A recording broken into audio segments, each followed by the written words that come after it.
Армысыздар құрметті YouTube көрермендері. Бүгін сіздерге қазақтың брендіне айналып келе жатқан Мұғалжар жылқысының шығу тарихын әңгімелемекпіз. 1929 жылы қазақ даласында кәмпеске болғаны мәлім.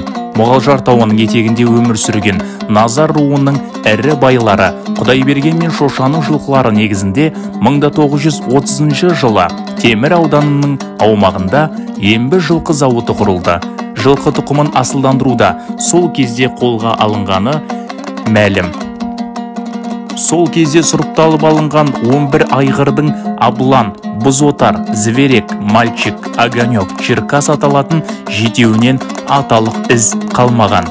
Сондықтан жаңа линия аталық із Замок 1927 жылы, Писатель 1929 жылы, Бүркіт 29 жылы, Зауыр 29 жылы туған 4 айғырдан тарайды.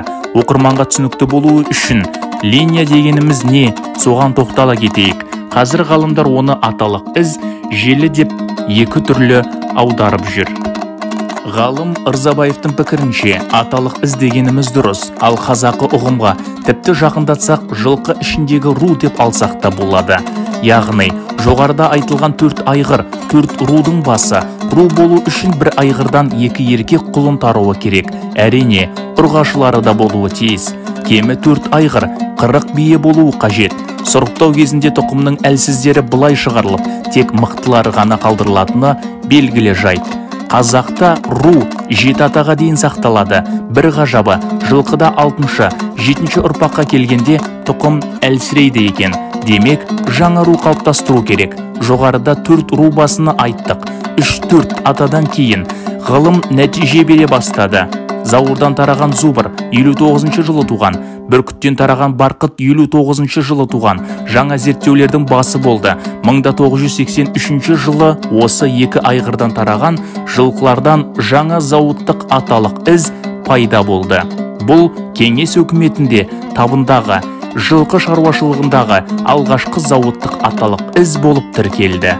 Кейін Қайыңды зауытында Баз, Парадный атты жабы тұқымды қазақы жылқының зауыттық аталық ізі дүниеге келді. Ақтөбедегі тәжірибе станциясымен тізе қосып жұмыс істеген Қайыңды талдық жылқы зауыттарының аты дүрілдеді. Бүкіл одақтық көрмелерде жүлде алмаған кезі аз.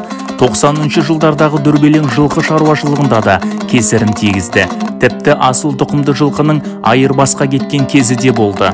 Бұл кезде ақтөбелік ғалымдар мен ауыл шаруашылығы саласының басшылары Мұғалжар жылқысын тіркете алмай, тағы әуреге түсті.